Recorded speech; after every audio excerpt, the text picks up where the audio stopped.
Good morning students, I am Monika Nama. पिछले video में हमने ये बीएड सेकंड ईयर का हिंदी शिक्षण सब्जेक्ट है। पिछले वीडियो में हमने मूल्यांकन के उद्देश्य पढ़े थे। आज हम मूल्यांकन की विशेषताएं पढ़ेंगे कि मूल्यांकन के ऐसी कौन कौन सी विशेषताएं होती है जिससे मूल्यांकन गुणशाली बनता है, मूल्यांकन प्रभावशाली बनता है। इसकी फर्स्ट विशेषता है वस्तुनिष्ठता। इसकी फर्स्ट विशेषता है वस्तुनिष्ठता। वस्तुनिष्ठता से आप सब स्टूडेंट वस्तुनिष्ठता का तात्पर्य जानते हैं कि वस्तुनिष्ठता मतलब ऑब्जेक्टिविटी यानी कि किसी प्रश्न का एक ही उत्तर प्राप्त होना। किसी प्रश्न का एक ही उत्तर प्राप्त होना वस्तुनिष्ठता कहलाती है। जैसे कि ये मान लीजिए आप कि छात्रों के अंकों पर परीक्षक की व्यक्तिगत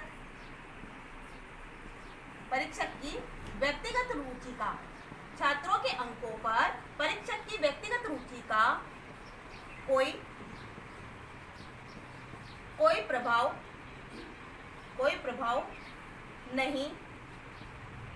प्रभाव नहीं पड़ता हो, वह वस्तुनिष्ठ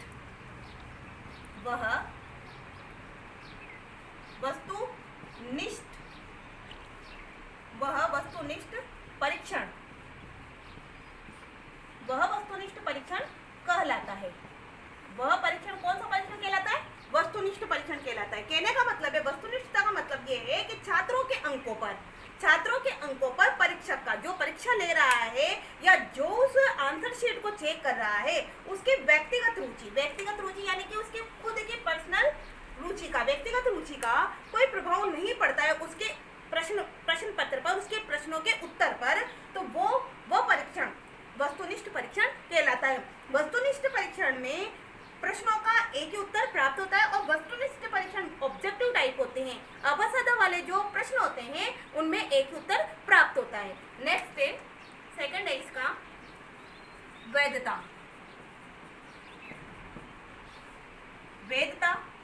वैधता से तात्पर्य यह है, वैधता से तात्पर्य होता है वैधता से तात्पर्य परीक्षण करना। यानी कि वैधता का तात्पर्य क्या है? वैधता से तात्पर्य है परीक्षण करना। क्या करना? परीक्षण करना। वैधता से तात्पर्य है परीक्षण करना। वैधता से तात्पर्य है परीक्षण करना यानी कि जिन उद्देश्यों की प्राप्ति के लिए मूल्यांकन किया जा रहा है। कहने का मतलब है कि जिन उद्देश्यों को प्राप्त करने के लिए मूल्यांकन किया जा रहा है उन उद्देश्यों की पूर्ति हो रही है या नहीं है, मतलब उन उद्देश्यों को छात्र प्राप्त कर रहे हैं या नहीं कर रहे हैं। कहने का मतलब है कि वैधता से तात्पर्य परीक्षण करना यानी कि किसी भी विषय वस्तु का परीक्षण करना।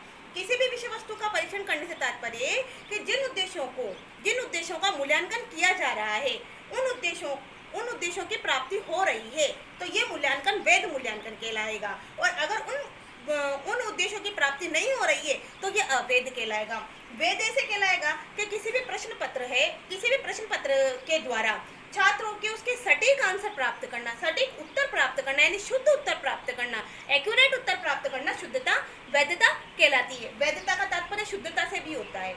नेक्स्ट है हमारा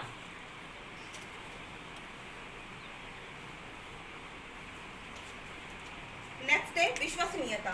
थर्ड पॉइंट विश्वसनीयता। थर्ड पॉइंट है हमारा विश्वसनीयता से तात्पर्य यह है, विश्वसनीयता का मतलब है कि किसी भी सब्जेक्ट के प्रति विश्वास प्रकट करना या विश्वास रखना। जैसे कि किसी भी प्रश्न पत्र को एक से अधिक बार जांचा जाए या उसके अंकों को आंका जाए तो उसमें बार बार जांचने पर एक जैसे ही अंक प्राप्त हो। जैसे कि आप एग्जांपल ले लीजिएगा कि 50 छात्रों का प्रश्न पत्र तैयार किया और उनको परीक्षा ली गई उनकी परीक्षा लेने के लिए उन 50 छात्रों को बैठा दिया गया एक हॉल में बैठाने के बाद उन छात्रों के उत्तर तालिका को यानी कि उन छात्रों के प्रश्नों के उत्तर को जांचा गया। तो उन छात्रों के प्रश्नों के उत्तर को जांचने पर, एक बार जांचने पर किसी छात्र को 50 अंक मिलते हैं, दोबारा जांचने पर भी उस छात्र को 50 अंक मिलते हैं और तिबारा जांचने पर भी उस छात्र को 50 अंक मिलते हैं, तो यह विश्वसनीयता कहलाती है। कहने का तात्पर्य यह है कि छात्र के परीक्षक द्वारा छात्र के अंकों को, छात्र की कॉपी को या छात्र की उत्तर पुस्तिका को बार बार जांचने पर पहली बार की तरह ही उसके अंक प्राप्त होते हैं, तो वह विश्वसनीयता कहलाती है। नेक्स्ट है हमारा 4th पॉइंट, विभेदकारिता।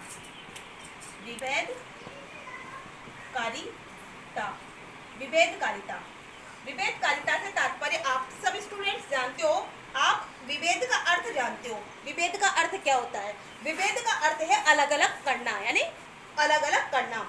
विभेदकारिता से तात्पर्य यह है, विभेदकारिता से तात्पर्य कि छात्रों को उनके गुणों के आधार पर, जैसे इंटेलिजेंट छात्र, सामान्य छात्र, जैसे कि तेज बुद्धि वाले छात्र, तीव्र बुद्धि वाले छात्र, सामान्य छात्र और पिछड़े छात्रों।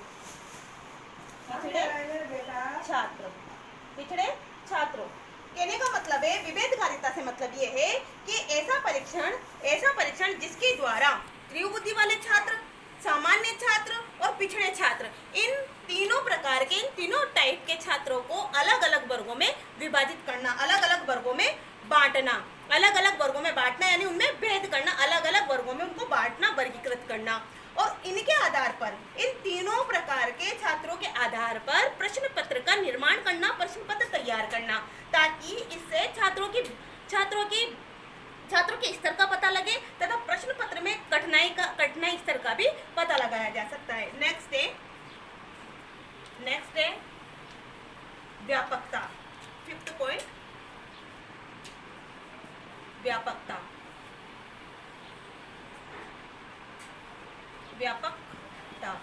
5th पॉइंट है व्यापकता। व्यापकता से तात्पर्य यह है कि मूल्यांकन के लिए जो पाठ्यक्रम निर्धारित किया गया है, मूल्यांकन के लिए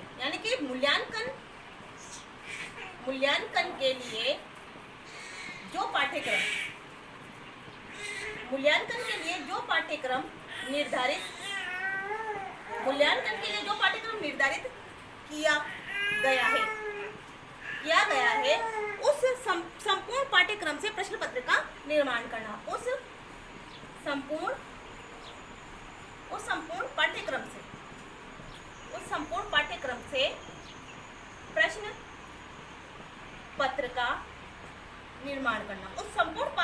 से प्रश्न पत्र का निर्माण करना।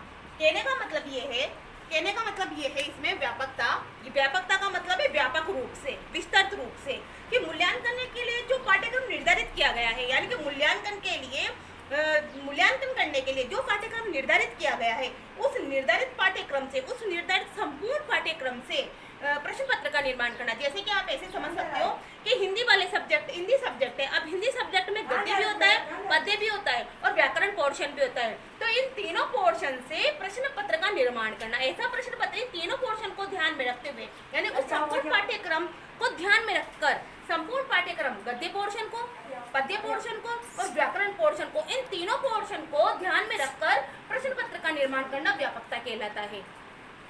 धन्यवाद।